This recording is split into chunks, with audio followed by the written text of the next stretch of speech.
Salut tout le monde, j'espère que vous allez bien. Juste un petit mot avant de démarrer l'épisode pour vous dire que ça va être le dernier épisode de la saison 2. On se fait une petite pause pour l'été là parce que ça commence à être pas mal occupé de mon bord. Fait que je vous souhaite un très bel été. Entre-temps, si vous avez des suggestions de sujets à parler au podcast ou si vous êtes un brasseur ou un propriétaire de micro, puis vous voulez participer au podcast, envoyez-moi un message sur la page Facebook du podcast. Puis sinon, on se revoit ouais, vers la mi-septembre à peu près avec des nouveaux épisodes. Bon podcast tout le monde.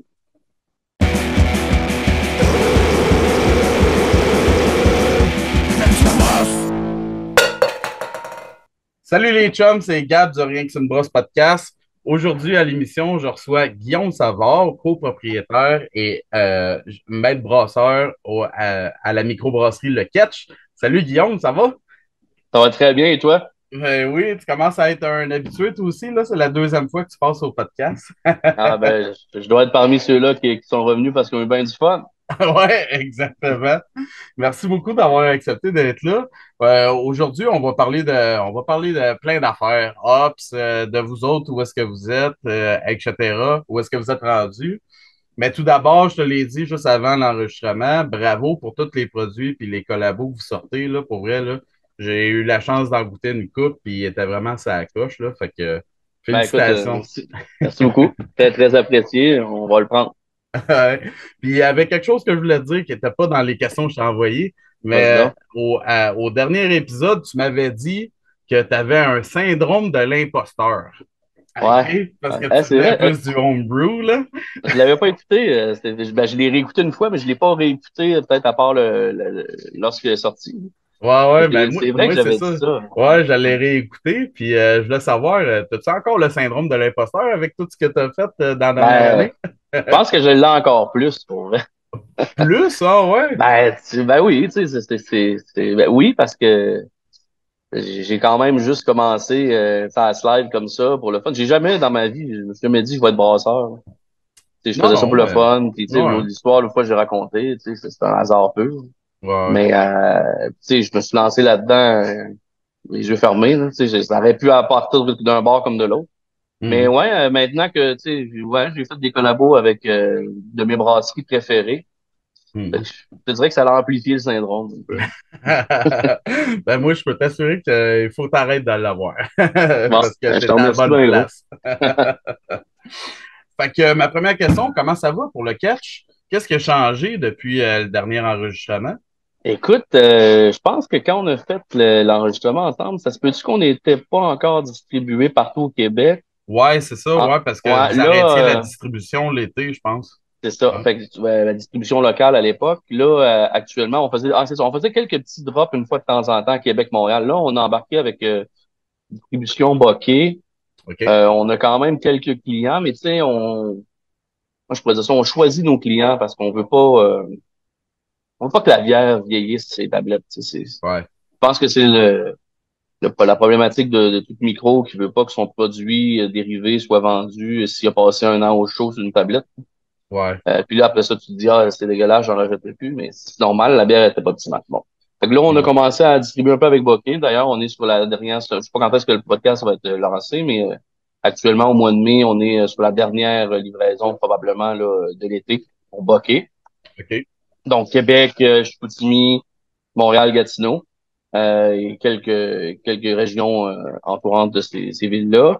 À part de ça, là, on arrête. Fait que là, il va rester un dernier mois, le mois de juin. On distribue que localement par nos propres moyens. Puis après OK. ça, l'été, juillet, où il y a zéro distribution. OK, fait que c'est ça, vous gardez encore le même principe là, de tout Ouais, garder pour le local. on n'a pas grossi la quantité. On a peut-être rajouté quelques petits points de vente d'été, là, genre un restaurant ou deux avec des kegs.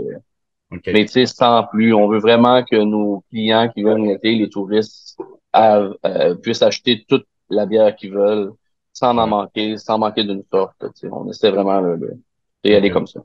OK. Dans la saison où est-ce que vous distribuez, ça veut dire combien de points de vente à peu près, ça?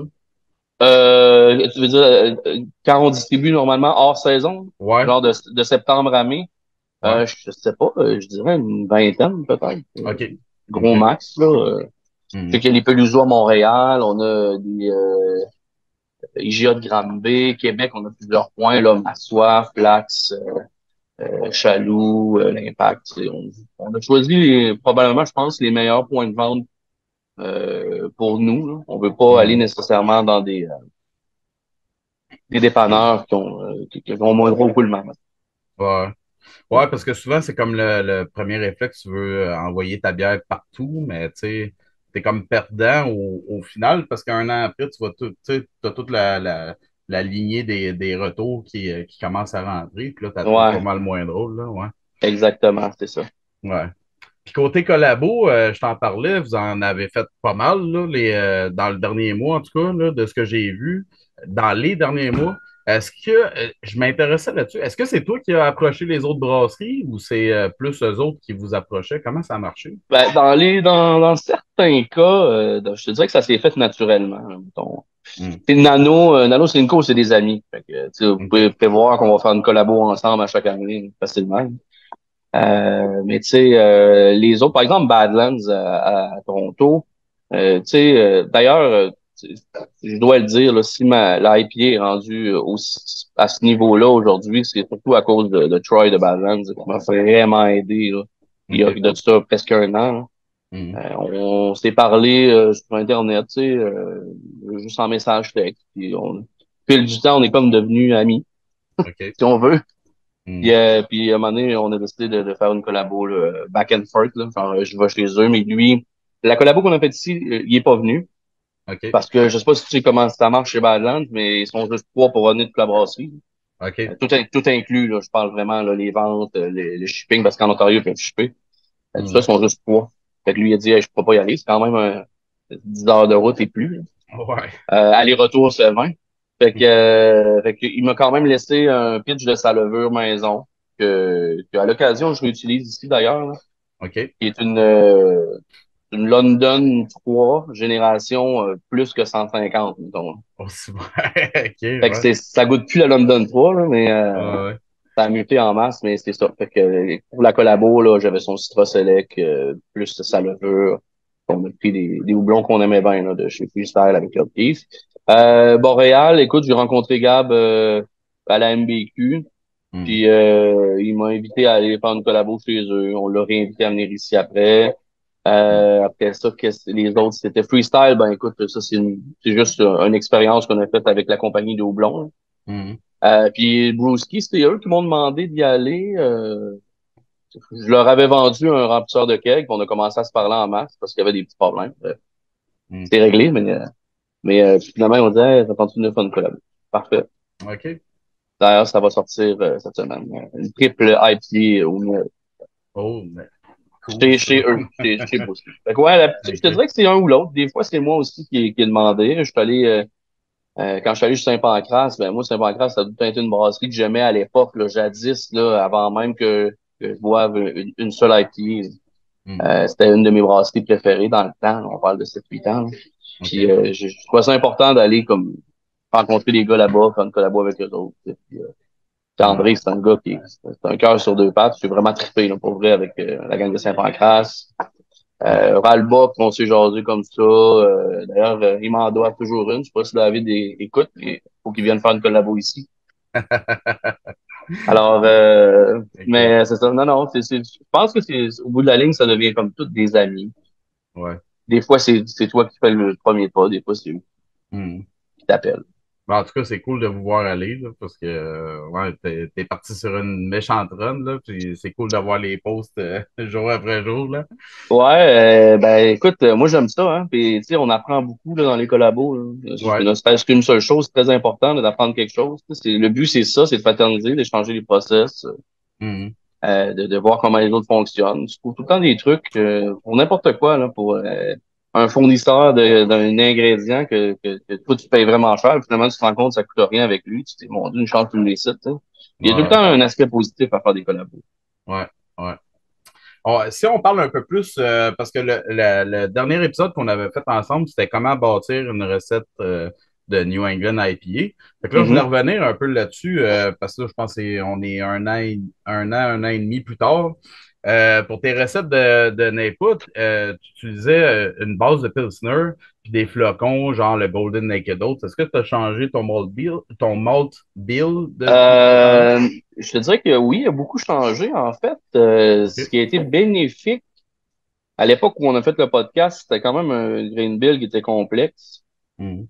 Puis je l'ai simplifié presque au maximum, OK. avec encore un plus gros pourcentage de pills en majorité, là, à 70% à peu près, 65-70. Le reste, flocon avoine, flocon blé, euh, euh, du blé, du vrai blé, Mhm. maltais ou cru, Mhm. puis soit du carapils, ou du shit. Mhm. Puis c'est juste ça, là, c'est parfait, là. Fait que le Golden Naked Oat, J'en mets seulement maintenant dans la brume du littoral, puis elle est tout le temps, ben c'est une la recette reste sensiblement ou pas, ou presque pareil. ouais, Mais c'est la seule place que j'en mets parce qu'elle est un petit peu plus foncée, un petit peu plus orangée, là. Mais celle-là, je ouais. l'ai gardée. OK. Ouais. OK. Ah, c'est intéressant de voir l'évolution depuis, parce que je me souviens j'ai réécouté le dernier épisode, puis justement, tu sais, tu ne parlais que du Golden, ben, pas juste Ben, de ça, mais tu c'était sais, tu peut-être jurais que par c'était peut-être chose. le Golden Promise que je parlais, là. Plus que le Naked Out. Naked Out, c'est le fun, là, mais tu sais, je veux dire, tu peux pas en Hmm. mettre à une pochetée, là. Mais Ouais. le Golden Promise, j'en mets encore dans les doubles avec le OK. pils. Ça donne une belle couleur, un beau petit goût biscuit, j'aime bien, là, biscuité OK. un peu. Pas tant comme du grain biscuit, mais Ouais, ouais. qui est un peu plus complexe qu'un pils régulier. Ça amène, je pense, une belle couleur, bonne base Ouais. à un IPA. OK.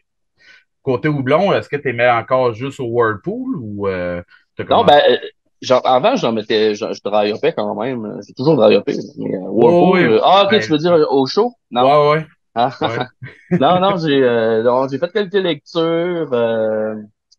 J'ai fait quelques lectures, j'ai fait des tests. À cette heure-là, je me mets un beau petit 5 IBU là, à 60. 5 ou 10, dépendant. Ah, ouais, OK. Ouais, pour aller chercher un petit bite de plus. Là. Je pense OK. que depuis que je fais ça aussi, ça l'a amené ça l'a amené un petit amertume supplémentaire là, parce que maintenant mes dry up, ils en laissent pas vraiment. Fait que Mhm. je OK. pense que ça prenait ça. Mais ouais, puis au Whirlpool, j'ai maximisé la quantité. Là. J'en mets plus qu'avant, là, vraiment. Ah, ouais, OK. Ouais, ouais. Je pense à ça. OK. En fait, je te dirais que ouais, j'en mets plus parce que je crois que ça fait partie de la biofermentation. Je suis pas obligé de rajouter du dry up. Moi, je mets pas de dry up là, avant que la fermentation soit finie. Là. Je OK. crois que en transférant, puis si tu as fait un gros whirlpool, tu transfères de la matière végétale. Là. Ouais. Puis ça, une fois après ça, tu pitches. Je pense que c'est là que ça se fait, la bio, hein, selon moi. Mhm. OK. Je n'ai pas besoin d'en rajouter pendant la fermentation. C'est ça que je veux dire. OK. Mm. OK. Pour tes autres paramètres, qu'est-ce qui a changé depuis la dernière fois, genre la couleur, l'IBU? Je sais que t'aimais bien une petite couleur orangée, mais ça, t'as mis ça un peu plus de côté ou Ouais, écoute, qu'est-ce que je changé? Ben, comme je te disais, là, la technique de dry up, là, j'ai commencé à faire ça tout 100% post-fermentation. OK.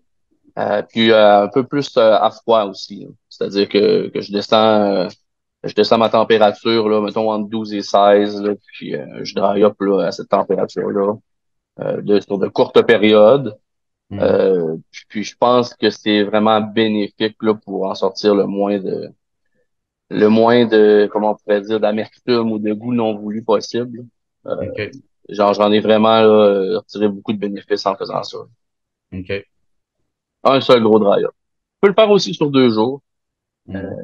Une première partie jour 1, post-fermentation, puis une deuxième partie, la moitié, l'autre moitié jour 2. Puis après OK. ça, tu cours le crash. OK. Ça fait que tu refroidis un peu, puis après ça, là, tu vas mettre tes dry up, Exact, puis après ça, exact. tu descends ça. OK. Mm. OK. Cool. C'est vraiment là, je pense pas que je retournerai en arrière Ah dans non? une autre. Non. OK. Allez, on va faire un podcast d'un an, puis je vais avoir changé ma technique. Mais je Mais pense pas que je retournerai en arrière. qu'est-ce qui fait que tu ne retournerais pas en arrière? Est-ce-tu un goût plus complexe, plus présent?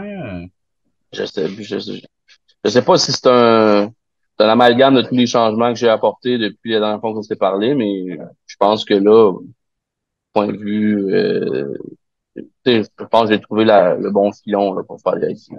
Je OK. sais pas. OK. Là, ça marche comme ça, tu sais, normalement, quand t'as pas de problème, tu changes rien. Ouais. Là, je laisse ça de même. OK. Dans le dernier épisode, tu parlais que tu ajustais au fil des batchs comme ta brume du littoral. Tu parlais que là, tu étais en train de la développer, tu as changé à chaque recette puis que tu arrivais Ouais. à peu près à ce que tu voulais. Comment tu vois ça, le rapport entre la constance des produits puis leur amélioration, tu sais? Parce que, tu sais, comme moi, dans ma tête, tu sais, je préfère que mon produit goûte tout le temps la même affaire, mais jusqu'à quel point tu veux cette constance-là comparé à aux améliorations que tu vas apporter pour arriver à la bière que tu Mm. voulais. Ben, nous, vu que c'est des tout petits batchs, c'est facile, là, d'y aller jusqu'à temps qu'elle est vraiment à ton goût. Mais tu sais, il y a surtout comment je peux dire ça? Tu sais, il y a des ingrédients qui peuvent changer de goût, même si tu prends tout le temps le même, tu vas changer le goût de ta batch au complet, là. Si Mhm. par exemple, t'as pas le même lot de grains ou t'as pas le même lot de houblon, ça peut goûter différent. Ouais. Tu vois, la brume du littoral, là, j'ai passé par toutes les phases de l'aimer, de l'haïr. Ouais. Écoute, parce que justement, là, je me suis rendu compte, j'ai trouvé le problème. Je pense que j'aime pas le Galaxy. J'aime OK. plus le Galaxy. Avant, c'était autant que c'était mon blond préféré, il y a 3 ans, mettons, Ouais. qu'aujourd'hui, c'est lui que j'aime le moins. Ça a changé. Le Galaxy a lui-même changé. Mhm. Ça goûte plus comme avant. Avant, c'était bubblegum, super doux, aromatique au maximum, fruité, tu sais. À cette Mhm. heure, tout le stack, ça sent super bon, mais une fois dans la bière, il y a une astringence, une archness que je suis plus capable. Fait que, OK. c'est pas dit que la brume changera pas de houblon, éventuellement. OK. Puis Ouais. si tu faisais des batchs, mettons, tu sais, mettons que tu produisais, mettons, 5-10 fois plus, là, est-ce que tu penses que tu t'améliorerais quand même, tu changerais quand même la recette au fil des batchs ou tu t'essaierais de Hey, t'enligner plus vers la constance? c'est sûr que si le but est de vendre la bière aux personnes qui vont l'en faire leur bière, tu sais, que moi je Mhm. bois juste la brume dans la vie, c'est ça. Puis peut-être que je m'organiserais pour que ça reste. Tu sais qu'on avait un beau bassin de gens qui achetaient juste de la brume. Eux, ils boivent de la brume, tu sais, comme quelqu'un Mhm. qui boit sa Molsonex puis tout ça, à d'autres Ouais. choses. Peut-être que je changerais pas. Mais Mhm. dans un cas où, tu sais, on est dans un monde où le monde veut tout le temps une nouvelle sorte de bière au dépanneur. Ouais. Il veut tout le temps la nouvelle sorte. Tu sais. Je pense que je peux me permettre la bouger un peu. OK. Là, si on parle un peu de houblon, tu me disais que, ben, quand on s'est parlé là, pour le podcast, tu me disais que tu aimerais brasser juste avec des houblons de la Nouvelle-Zélande. Si Ouais. tu pouvais, Ben, qu'est-ce je peux. qu'est-ce Je qu'ils ont peux. de si spécial, ce Écoute, houblon-là? je sais pas. Ils sont bons, c'est un. Il y a tout en finesse, tous des goûts qui sont super complexes. Tu sais, moi, mon hops préféré, c'est le Motueka. Puis, je veux dire, c'est agrumé. Il y a toujours un petit côté sucré dans le goût. Ça goûte sucré sans l'être. Mhm. T'as des houblons hyper complexes comme le Riwaka, qui, si t'as pas de bonne bâche, bon, ça peut goûter un peu là, le sésame, le gaz. Mais si t'en pognes un bon ou s'il est bien utilisé, mais ça développe des saveurs qui sont vraiment intéressantes. Même OK. chose comme le Nelson, tu sais. Il y a pas deux houblons qui goûtent comme le Nelson. Mhm. Tu sais, c'est super raisin blanc, terreux, en tout cas, fruité en même temps, c'est complexe au max. Chaque houblon, selon moi, il y a un terroir, je pense, en Mhm. Nouvelle-Zélande, la température, le cascade NZ, là, tu sais, je veux dire, j'en ferai une mono, là. D'ailleurs, c'est la prochaine doc que je vais sortir, c'est mono OK. houblon cascade, là. Ah ouais? C'est, on vient à la base, à l'époque où le cascade était le king des houblons avant que le Citra sorte, là. Ah ouais. Euh, Mm. j'ai vraiment une relation d'amour extrême avec la Nouvelle-Zélande. Fait qu'il y a vraiment des différences, je trouve, mettons, comme là, tu parlais du cascade, mais entre une version Nouvelle-Zélande et une version, mettons, US, il y a vraiment Ben, c'est une parce grosse qu'il n'y en a pas différence. vraiment beaucoup. Tu sais, exemple, le cascade, c'est un houblon qui est plutôt fait pousser en Australie, en Nouvelle-Zélande, puis au Canada, puis aux États-Unis. Tu sais. Mhm. Et tu sais, le Citra, il y en a juste aux États-Unis. Mhm. Fait que je pense que le terroir des doublons de la Nouvelle-Zélande fait vraiment une différence. OK. Je sais pas comment t'expliquer. On dirait qu'une bière avec de la doublon de Nouvelle-Zélande, ça goûte la Nouvelle-Zélande. Tu sais. Un peu comme au même titre que l'Australie. Tu sais, Mhm. donne-moi une bière à l'aveugle avec un houblon australien dedans, c'est sûr, je le sais. Tu sais, Ouais. ça goûte quelque chose. Tu sais, ça a une particularité. Dur à Ouais. décrire, mais effectivement, ouais, c'est pas mal mes préfs. Mon ami Dom, jeune homme, il serait content de t'entendre parler parce que je pense qu'il a passé une coupe de. Si je me souviens bien, je pense qu'il avait passé une coupe de mois en Nouvelle-Zélande, là, puis il était tombé amoureux. Fait que, il va falloir que tu visiter le pays, toi aussi, je pense. Hey, j'aimerais ça. J'aimerais ça si ce n'était pas des 35 heures d'avion, j'adore. Est-ce que tu penses que les houblons de la Nouvelle-Zélande, c'est des houblons qui se prêtent bien au style plus traditionnel, comme là, on va parler de Kolsch, de Gose. J'ai mis ces exemples-là parce que c'est des styles de bière que tu as sortis il n'y a pas si longtemps que Ouais, ça, là. ben oui, j'avais déjà fait l'année passée une X-Ray sur notre série qui tend vers la fin. On n'en sera peut-être plus dans ça, là, mais la lager de riz, on avait fait un dry-up Riwaka. Ça avait OK? super bien sorti. Mais je pense que oui, le Motueka, moi je pense qu'il se prête à tout. Que ce soit OK. lager, Kolsch, blonde ou blonné, IPA, tu sais. Mm. Mais oui, oui, oui, il y a vraiment de quoi à faire avec le Nelson, surtout. Je pense que Mm. le Nelson dans une pile, je pense que c'est un naturel. C'est sûr que c'est des piles un peu plus nouveau monde, là. On n'est pas dans le classique noble allemand, Mm. etc. Mais non, je pense que c'est vraiment versatile, là. Ouais. Puisque c'est ce que tu souhaiterais, est-ce que tu penses que ça serait faisable de brasser juste avec ces houblons-là? C'est-tu vraiment faisable? Ben, je pense que oui, parce que pour des IPA, admettons, ben même pour tout. Pour tout, ça se ferait, là. N'importe quel houblon avec un maximum de alpha pourrait faire un amérisant, là.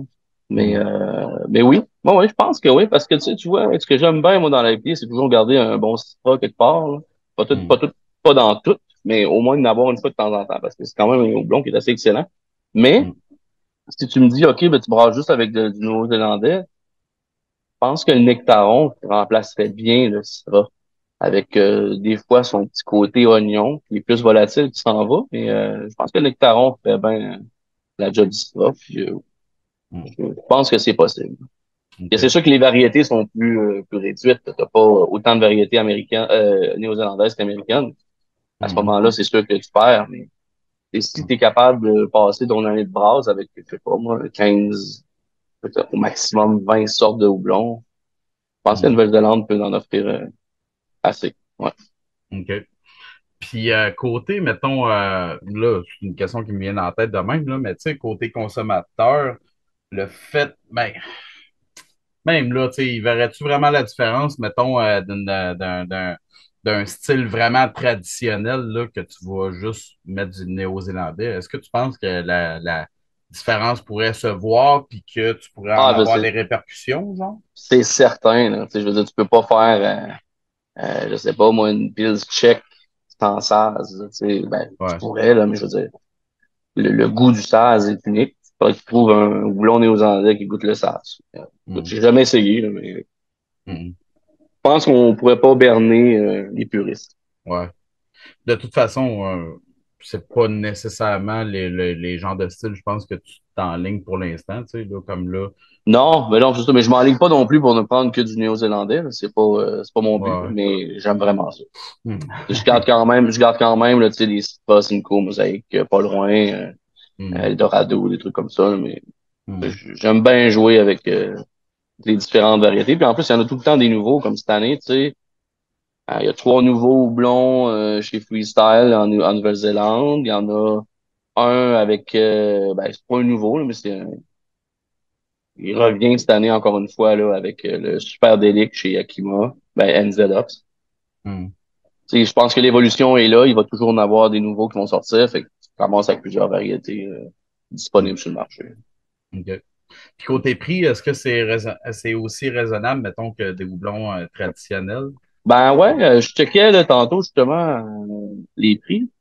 Par exemple, je prends la livre, le nectaron, par exemple, à la livre, Mhm. se vend à 23 piastres. OK. Puis ça, c'est, mettons, un petit contrat. Tu n'es pas obligé d'acheter une tonne. Mhm. Un petit contrat est à 23, puis le Citra, exemple, est à 18 et quelques. Tu sais. OK. C'est 4 piastres de plus la livre, mais c'est un peu plus exotique. Le goût différent aussi. Mais je veux dire, si tu voulais comparer, là, Ouais. c'est sûr que tu as des houblons qui sont extrêmement chers, comme le Riwaka, Mhm. qui lui, bon, on peut pas s'en sauver, là, c'est très cher, mais sinon, ça Mhm. doit se comparer quand même bien. OK. Pas si pire que ça. Puis là, comment tu vois l'avenir? As-tu vraiment t'aligner genre juste sur ça ou Ah non, avec un non, mais c'est Citra sûr. mosaïque ou Ah ben non, mais je suis en train de préparer mon contrat, là, tu sais, j'ai 80% de nos aimants. OK, quand même. Ben avec quand même pas mal de Citra, là, mais tu sais, les autres, je vais te dire, ben franchement, là, j'aime bien ça acheter au spot, là. C'est selon Ouais. le feeling. Je goûte une bière d'une autre brasserie qui avait, je sais pas moi, du Médusa dedans. Je sais comment, Mhm. Chris, c'est bon ça. Je vais m'en acheter, ça. Je vais Mhm. faire une bière avec ça. Ouais. Si je pognais avec des gros contrats, mais je peux plus. Si je fais juste, c'est comme accumuler mes contrats qui ne se vident pas. Ouais. Donc, c'est pour ça que tu sais, j'aime bien ça, là, avoir la liberté de créer au gré du moment. Je me Mhm. fais vraiment des tout petits contrats, là, puis j'achète OK. au spot. Ouais.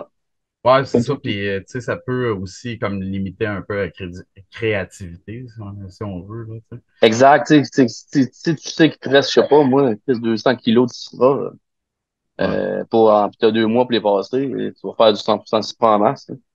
Ouais, Tu peux pas ouais, payer le frais, en fait, tu peux plus te les acheter, là. ouais. C'est ma façon de voir. Si on est super petit, là. Fait que, Mhm. je peux me permettre de faire ça. Si j'avais une brasserie qui roulerait quadruple fois ça, cintuple fois ça, je suis pas sûr que je penserais de la même façon. J'essaierais quand même là, de rendre ça plus rentable parce que pour sauver de l'argent au bout de l'année, puis ça. Ouais, Bref. ouais. Mhm. Mais justement, ça me fait penser à une autre question. Toutes ces collabos-là, puis toutes ces nouvelles nouveautés-là que tu sors là, depuis quelques mois, ça a-tu euh, ça a-tu un prix? Mettons, ça vient-tu jouer un peu sur la rentabilité? Tu sais, d'utiliser, mettons, des houblons un peu plus spéciaux, tu sais, d'aller jouer avec les idées des autres brasseries qui viennent faire une collabo chez vous. Bah, en fait, je te dirais que ce qui vient le plus jouer sa rentabilité, c'est la perte que tu as en faisant des IPA. Je veux Ouais. dire, je sors pas le même volume que la blonde qu'on fait ici. Fait que c'est là, selon moi, que ça varie de 100 pièces dans la recette, ça changera rien. Hmm. Je pense vraiment que non, je pense pas que ça joue sur la OK. rentabilité. Déjà en partant, l'IPA, ça coûte cher au litre. Ouais. Fait que, Ouais, ouais. Hey, c'était très intéressant. C'est très intéressant aussi de voir toute l'évolution que tu as eue dans ta manière de bâtir des recettes. C'est vraiment intéressant d'entendre ça. En finissant, as-tu des plugs? Qu'est-ce qui s'en vient pour vous autres? Ben là, il y a plein de choses qui s'en viennent, là, mais ben, écoute, on va être au festival de la Fosse en juillet OK. avec plusieurs brasseries là, comme Nano Cinco. On est une gang là. Je pense que je peux pas te les nommer, je veux pas nous oublier. Là, mais il me semble que Jackalope, Noctem, des affaires comme ça. Ça, Hmm. c'est le 22 juillet à Donnacona, à la Fosse. OK. On est là pour cet été. À part de ça, je sais pas si je peux en parler, mais je pense qu'on va avoir une bière à cérémonie en août. OK. Puis après ça, ben, je suis en train de planifier ma prochaine saison de collabo en septembre, octobre, novembre. Là. Pas encore. OK. Il y a une coupe de prévu, là. Ouais. Ouais. Ah, c'est cool, ça. Fait qu'on va encore revoir plein de posts du sketch sur Je m'emmène un Facebook. peu partout. Ouais. Ouais. Ah, j'aime bien ça. J'aime bien ça voyager pour aller voir comment fonctionnent les autres. Puis, Ouais. on dirait que tu sais, moi, on est deux à travailler dans l'usine, là. Mhm. Fait que, tu sais, facile pour moi de me déplacer, peut-être versus des gars où ils ont une grosse production. En fait, Ouais. j'aime bien s'en promener. Tu sais, les gens, ils trouvent ça loin aussi, Sainte-Flavie, là. Mhm. Mais moi, à Montréal, ça me dérange pas, ou à Québec. C'est un jeu OK. d'enfant. Ben, si tu veux inclure Farnham là-dedans, dis-moi les. Écoute, on peut en reparler. On peut en reparler, c'est pas un problème. Yes, sir. Ben, merci infiniment d'avoir participé. C'était vraiment très intéressant. de t'entendre là-dessus. C'était vraiment cool. Merci, Ça man. fait plaisir. Merci pour l'invitation. Yes, sir. Puis à vous autres, les auditeurs, je vous dis à un prochain épisode. Cheers!